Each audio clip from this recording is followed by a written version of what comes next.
ఆ కారు ఇవ్వమ్మా, ఇవ్వమ్మా. నువ్వు ఇంటికెళ్ళు.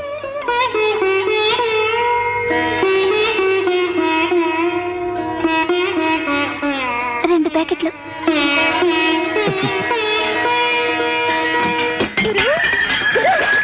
శభాష్ గురు, పాల పీకతో పిల్లాడి జీవితం స్టార్ట్ అయినట్లు పాల ప్యాకెట్తో నీ గరీబ్ బతుకు షురు అయిందిలే.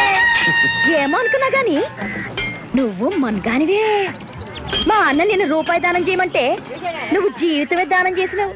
అట్లా మాట మీద నిలబడేటోడంటే నేను ప్రాణమే ఇస్తా. రాధాబాయ్, అక్కడితో పులి స్టాప్ పెట్టు. ముందుకు పరిగెత్తుకెళ్ళి మనసు పారేసుకుంటే మిరపకాయ బజ్జీలో బజ్జీ తినేసి కాడను పడేసినట్టు పడేస్తారు. డబ్బున్నోడు. ఒరే నరసమ్మ, ఏం గురు? ఈ పెద్ద మనిషి మారాడంటే నమ్ముతావంటరా? నేనే కాదు గురు, బుద్ధున్నోడు ఎవడూ నమ్మడు.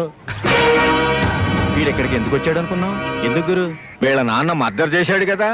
ఈ పిచ్చోళ్ళు ఆ కేసు పెట్టకుండా ఉండటానికి నాటకం ఆడుతున్నాడు.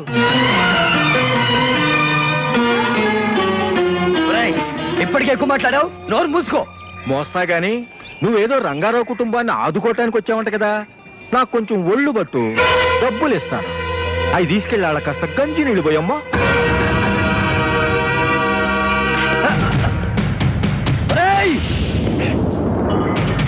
నేను ఇక్కడికి వచ్చింది పాత గాయాన్ని మానపడం కోసం, కొత్త గాయం చేయడం కోసం కాదు.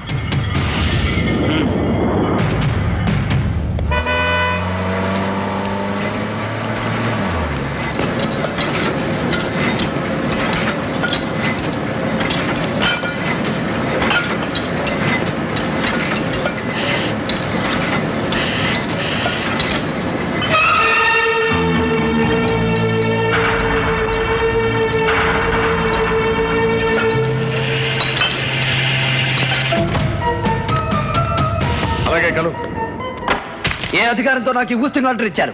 ఈ ఫ్యాక్టరీలో అపాయింటింగ్ అభ్యర్థి నేను. నాకు తెలియకుండా ఎవడిచ్చాడు ఈ ఉద్యోగం? కార్మిక కుటుంబంలో ఒక వ్యక్తి మరణిస్తే అదే కుటుంబంలో అర్హతలు ఉన్న వ్యక్తికి మీ ఫ్యాక్టరీ రూల్స్ ప్రకారం ఉద్యోగం ఇవ్వాలి. నాకు నచ్చని వాళ్ళను డిస్మిస్ చేసే హక్కు నాకుంది. నిన్ను తీసేశాను, వెళ్ళొచ్చు. తీసేయడానికి నేను కాంట్రాక్ట్ కూలీని కాదు, సరైన కారణం ఉండాలి.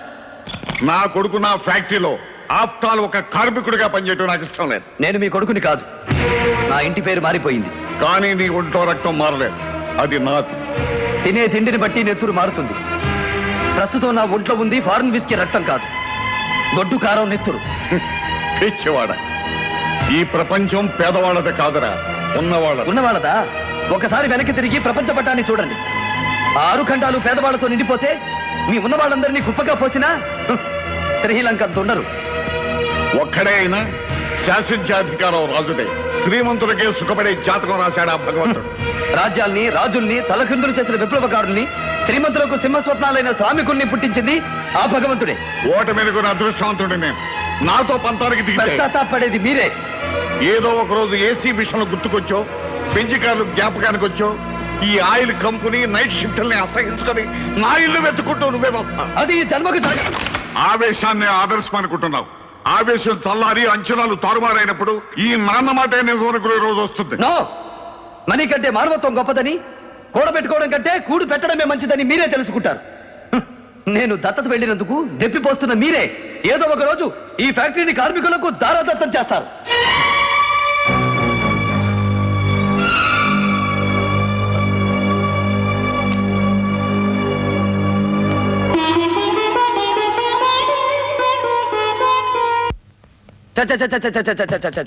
మార్కెట్లో ధరలన్నీ మండిపోతున్నాయి. కేజీ ఉల్లిపాయలు 14 రూపాయల, చక్కెర ధర చుక్కలు అంటుకుంటుంది. మినపప్పు స్టాకు లేదు, గోధుమ పిండి నిండా. అమ్మ రుక్మిణి, ఈ స్వీట్ తీసుకో. తీసుకో అమ్మా. రుక్మిణి, అమ్మా. ఎవర్రా నీకు అమ్మా?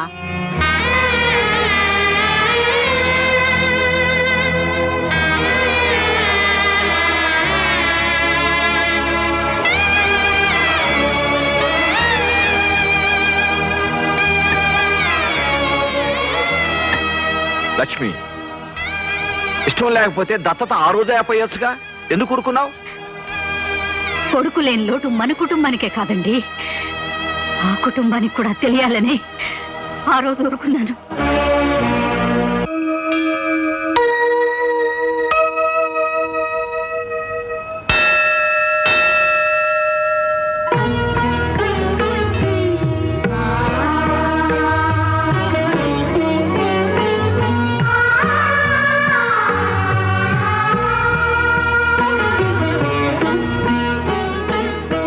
చేసిన పనికి అర్థం ఏమిట్రా?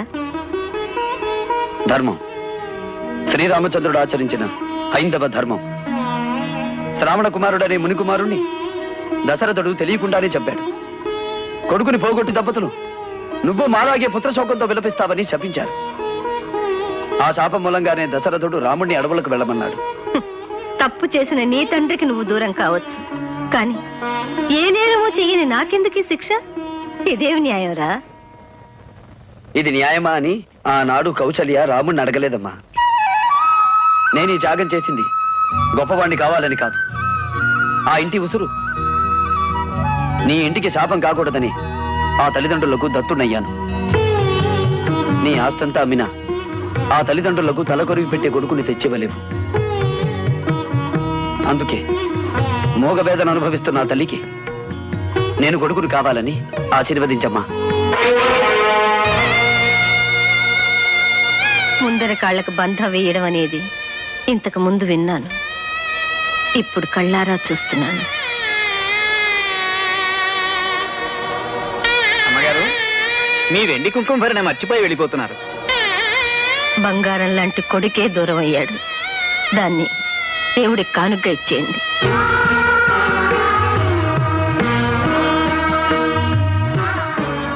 నువ్వు నన్ను అమ్మ అని పిలవకపోయినా పర్వాలేదు, కానీ ఇంతకు ముందు నిన్నెక్కడో చూసినట్టుందని మాత్రం అనకు బాబు.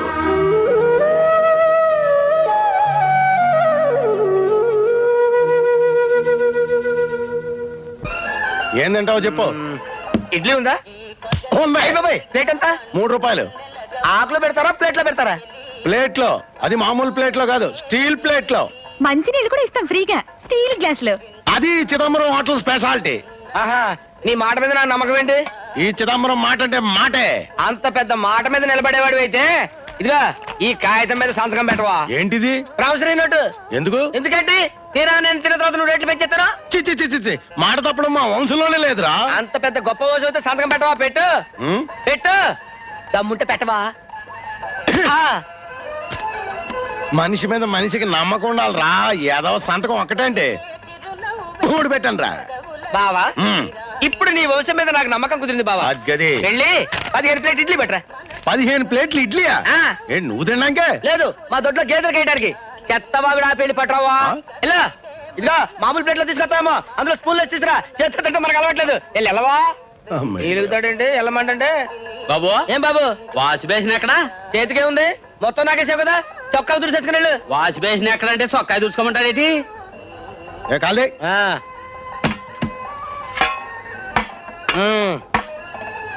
ఏంటా ఈ ఇడ్లీయా టాబ్లెట్లా? క్యాబినెట్ లాంటి ఇడ్లీ. ఆహా, ఏంటి అక్కడ పెడతాడు మంత్రులు? ఇలా తీసా, చేతికన్నా అక్కర్లేదా?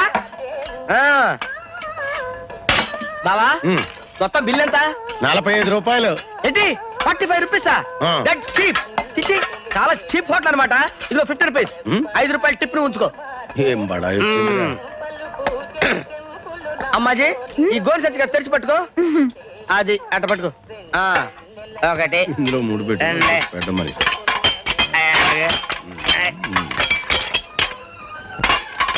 ఉండవయ్యా? ఉండే. ఆ. ఒరేయ్, ఒరేయ్, ఒరేయ్, ఒరేయ్. ప్లేట్లు గ్లాసులు గోన్సెంటర్ పడేస్తున్నాడు. తీ. నువ్వే కదా చెప్పావు ప్లేట్ ఇడ్లీ 3 రూపాయలని. 15 ప్లేట్లకు 45 రూపాయలు ఇచ్చాను. 5 రూపాయలు టిప్ కూడా ఇచ్చాను కదా. ప్లేట్ ఇడ్లీ అంటే ప్లేట్ తో కలిపి కాదు.